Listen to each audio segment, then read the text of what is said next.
Quand on pense à un site archéologique, on imagine souvent des pyramides, des temples grecs ou encore les ruines de Pompéi. Pourtant, le site archéologique le plus fascinant de l'humanité n'est peut-être sur aucun continent, mais à près de 380 000 km de la Terre. Parce qu'aujourd'hui, la Lune conserve encore les traces du tout premier pas de l'homme sur un autre monde. Et le plus étonnant, c'est que certains chercheurs considèrent déjà ces objets comme un véritable patrimoine archéologique.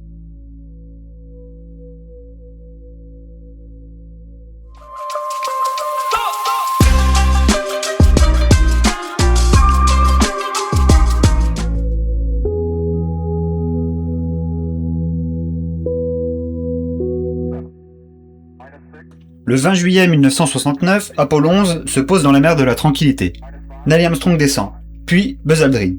Pendant 21 heures, les astronautes accomplissent plusieurs expériences scientifiques. Mais ils laissent aussi derrière eux une quantité incroyable d'objets. En réalité, le site Apollo 11 ressemble davantage à un campement abandonné qu'à une simple zone d'atterrissage. On y trouve des outils, des appareils scientifiques, des sacs, des caméras, des morceaux d'équipement, des drapeaux, des câbles et même des déchets. Au total, c'est plus d'une centaine d'objets qui sont restés sur place. Et Apollo 11 n'est pas un cas isolé. Les 6 missions lunaires habitées du programme Apollo ont laissé plus de 180 tonnes de matériel sur la Lune.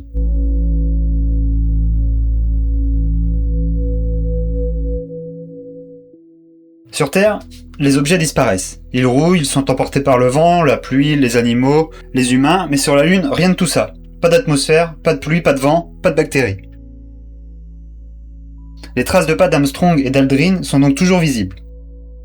Les scientifiques estiment même qu'elles pourraient survivre pendant des millions d'années. Le principal danger est ailleurs. Les micrométéorites frappent constamment la surface lunaire.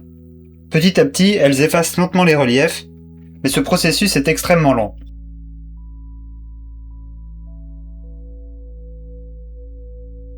C'est ici que l'histoire devient étonnante. Depuis une dizaine d'années, une nouvelle discipline se développe.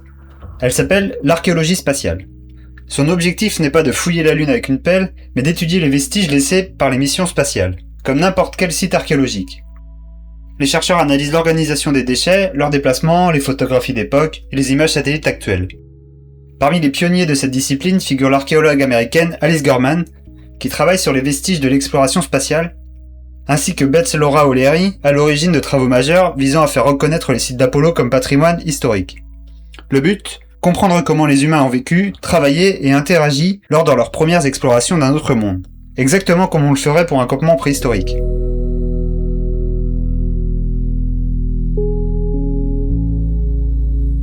Aujourd'hui, plusieurs entreprises privées préparent de nouvelles missions vers la Lune. Le problème, c'est qu'un atterrisseur peut projeter un nuage de poussière à plusieurs kilomètres. Cette poussière pourrait endommager les empreintes de pas, déplacer des objets ou effacer certaines traces historiques. La NASA a déjà publié des recommandations pour éviter que les futurs engins ne s'approchent trop près des sites d'Apollo. Mais la question reste entière. Peut-on protéger un patrimoine situé sur un autre corps céleste ? Le traité de l'espace de 1967 interdit à un État de s'approprier la Lune. En revanche, il ne prévoit pas clairement la protection du patrimoine historique laissé sur place. C'est donc un véritable défi juridique et patrimonial.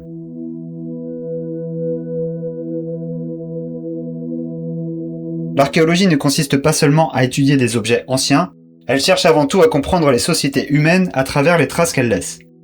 Sous cet angle, Apollo 11 est déjà un site archéologique, un site figé dans le temps. Le témoignage intact du moment où l'humanité a quitté son monde pour poser le pied sur un autre.